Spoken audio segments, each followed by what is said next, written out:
当年钱冠书提走姬家的原石，嫁祸到我家。如今叶太庭又想利用我拿下崔斯特。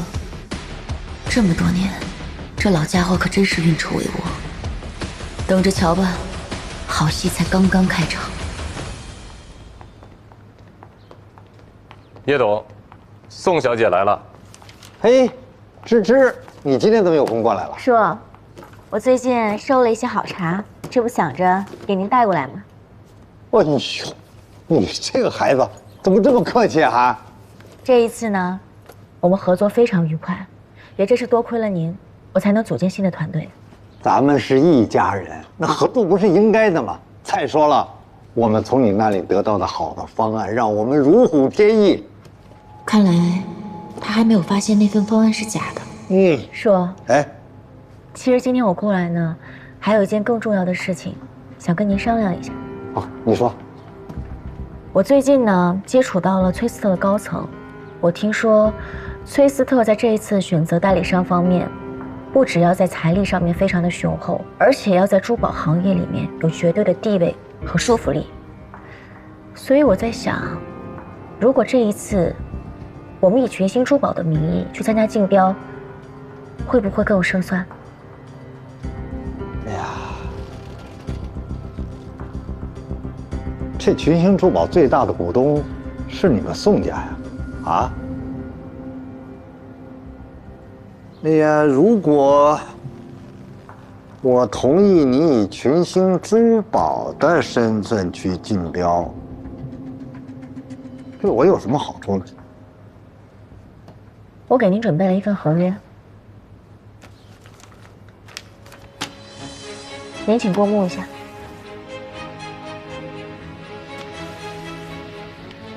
跟您合作，我必须拿出绝对的诚意。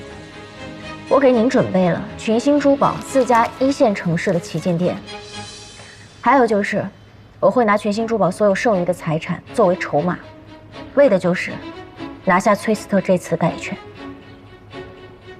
这书可真对你刮目相看了啊！这4家1线城市的群星珠宝的旗舰店，这可是个大手笔呀！看来你这次是要破釜沉舟了。你都破釜沉舟了，说我怎么能袖手旁观呢？啊，我必须全力以赴地支持你。我同意了，就让你们群星珠宝代表群星集团去竞标。太好了，叔，能够得到您的支持，我们这次一定能够大获全胜。爸，您来了。刚才几个股东来找我了，他们还是对你在崔斯特项目的过分投入表示担忧啊。这件事情一定要自己做好权衡。我知道了，我会权衡好的。这个项目我必须拿下，但事成之后我有一个要求。要求？说。把从群星珠宝挖过来的设计师全都还回去。什么？这不可能。当时创建知府珠宝的时候，我们是花高薪聘请的他们，况且还签了竞业协议，走不了，一个都走不了。那既然这样，我就把整个知府珠宝送给他。你，季百贤，你听听你说的都是些什么混账话！还以为你一心去竞标是为了打击叶太庭。我还想着怎么去游说其他股东呢，没想到你满脑子还是这些儿女情长。我去竞标崔斯特就是为了打败叶太庭，那些设计团队本来就是人家群星珠宝的。我明明知道当年原石的事跟宋山没关系，你非要挖人家团队，搞垮人家公司，现在宋芝芝孤立无援，我不应该帮吗？你应该先帮你自己认清身份，你是个商人，在商言商，商场如战场呢，孩子。脑子清醒一点儿。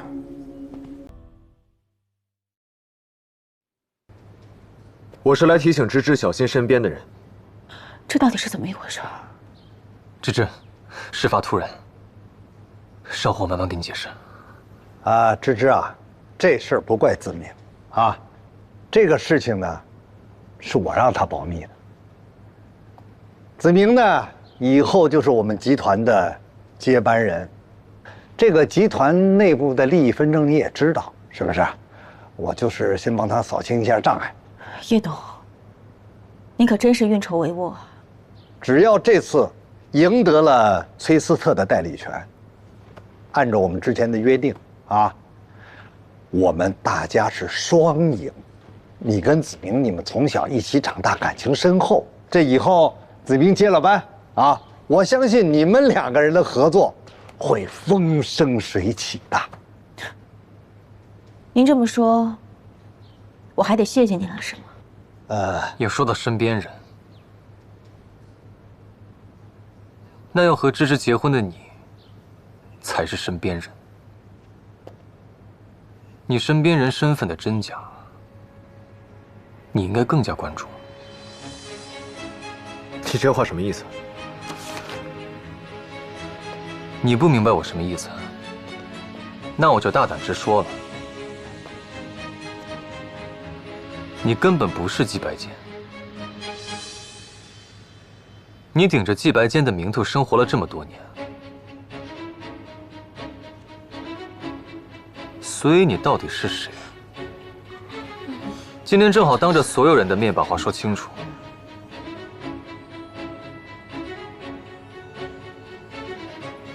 说不出来，叶董，这份文件本来打算会后给您看的，可既然季总找上门来，那我们就当面让大家重新认识一下季白坚。这份资料里记录了8年前的季白坚和现在站在我们面前季白坚的基因鉴定。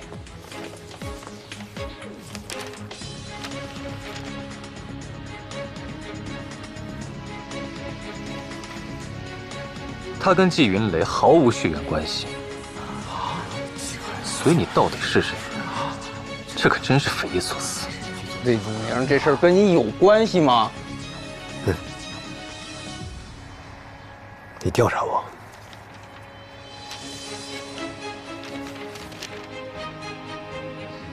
彼此彼此，你不也调查我？季白坚，我可以这样叫你吗？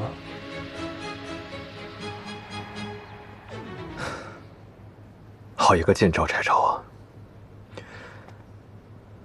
大家的会我就不打扰了，走了。芝芝，芝芝，子明，正好借这个机会啊，我把你介绍给大家认识认识，以后他们可以更好的帮助你工作啊！来，坐会。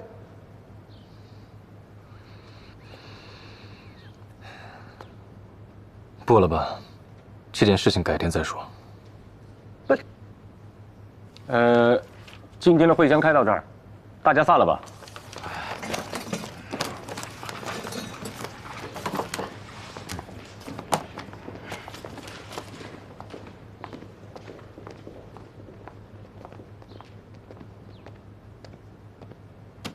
子明啊，我刚才叫你，那都是为了你好啊，你知不知道？自从我知道你是我的亲生儿子以后，你想想，哪儿有爹不帮儿的？我所做的这一切，都是为了你以后在集团内部站住脚跟。我要帮你扫清一切障碍。我做这些，不只是为了集团，更是为了帮芝芝。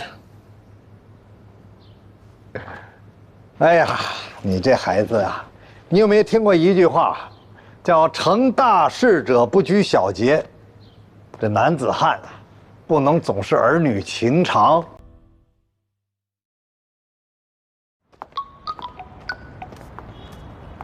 喂，请问是宋小姐吗？哦，是，我是。您上次托我们查的那块表的客户资料，我们查到了，表的主人是一位中国先生，叫叶萧庭。什么？这是你爸爸的手表。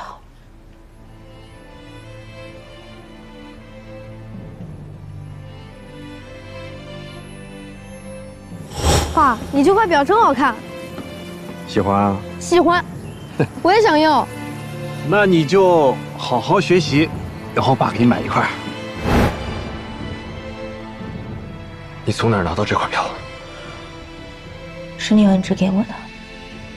他和钱冠书是夫妻，这是钱冠书早些年给到他的。我从来没有想到过会再次见到这块表。白简，明天我带你去问清楚这一切。谢谢。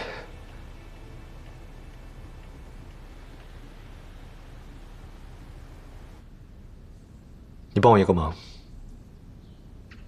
我儿子都进监狱了，现在我的情况要这么落魄，我还有什么能帮得上你的？你帮我站出来，指控钱冠书让你做的所有事情。我可以帮你和你儿子找一个好律师。那如果我这么做，我担心我的人身安全，这会不会给我带来风险？放心，只要你愿意站出来，这些都会被视为立功表现。这对你来说，比规避风险更重要吧？我现在需要知道有关这块表的所有信息。这块表是在叶萧庭车祸后不久，钱冠书交给我的。我当时也觉得十分蹊跷。叶萧庭车祸不久，钱冠书给了你这块表，那说明钱冠书跟这场车祸有着脱不开的关系。哦，还有一样东西。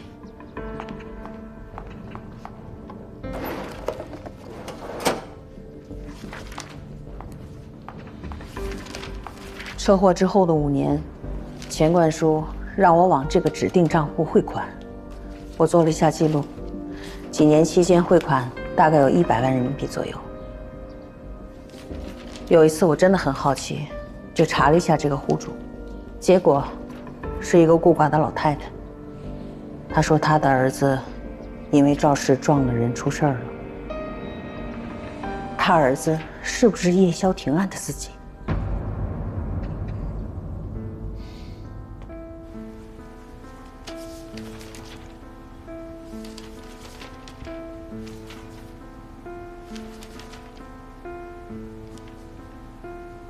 你看这个，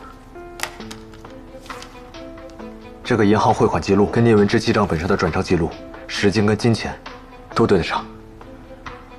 这张卡是用钱冠书的一个远房亲戚的名义开的，但是这么多年一直是钱冠书在用。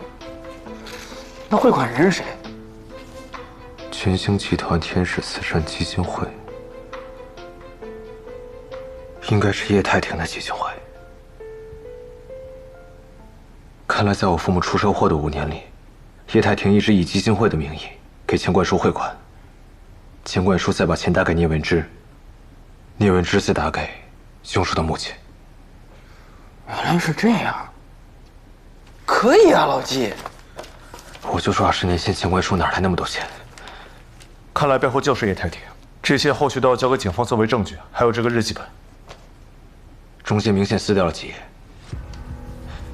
有没有可能这几页有提到过叶太庭？据疗养院的小护士说，钱冠书倒是看过几次魏子明的妈妈。看来这几页内容要去问钱冠书了。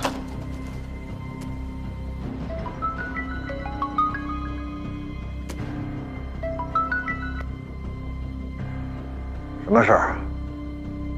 老板，疗养院那边季白健派人去查了，遗物被他们带走了，恐怕会有麻烦。还有，您让我查的前秘书聂文之。叶太庭这个老狐狸啊，竟然把所有的事情都推给自己的秘书。现在好了，钱冠书死了，那就说明死无对证，他想说什么说什么，是吧？警方还在调查，并没有立刻定性为自杀。而且我相信，这么多年这么多事，钱冠书不可能每一项罪责都替叶太婷扛下来。对了，钱冠书死前给我打了一个电话。他找你干什么？他什么都没说，电话接通了，但没有人说话。挂了，这就说明还没来得及说话呀。要么是他想说，又后悔了；要么是他来不及说，被灭口了。白姐，你现在呀公开了身份，还拿出那块手表了，对于叶太婷来说，那就是如临大敌。他找了钱冠书当替死鬼，自己脱身了，现在身边还有魏子明这样的帮手，对于我们来说，很棘手啊。我公开身份，就是想让他自乱阵脚。钱冠书的死也刚好印证了这一点。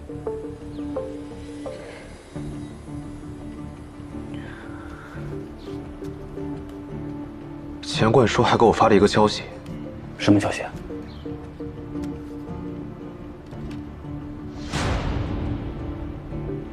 这是我父母出车祸的日期。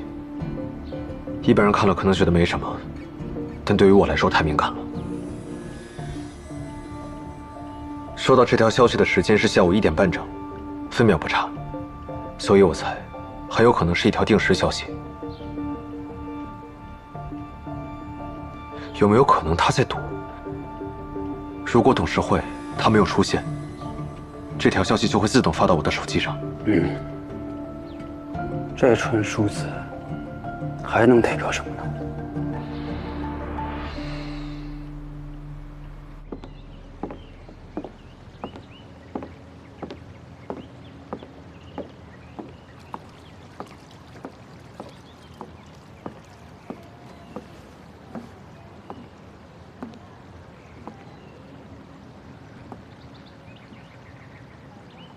谢谢你还能过来。之前的事情，我也要谢谢你。我们俩气氛这么和谐的说话，好像还是第一次，也很有可能是最后一次。我的案子明天就要开庭了，我会把所有事实都告诉法官。我没想到钱冠书突然死了，我原希望他能认罪伏法，让法律来惩罚他。也许人生就是这样吧，很多事情的开头和结尾都是意想不到的，所以才会有这么多的遗憾。是啊，不过我现在真的挺踏实的。我这辈子还有机会，等为自己做下的那些坏事去赎罪。我想想，老天还是挺厚待我的。如果人生还有重新选择的机会，那有很多事情我是绝对不会去做的。唉，说到这儿，恐怕还有一件事情得麻烦你一下。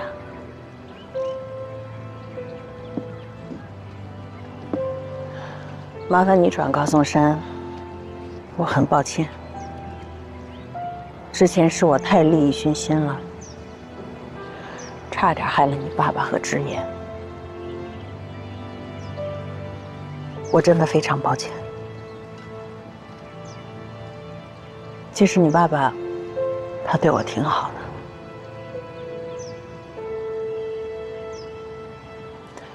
我走了。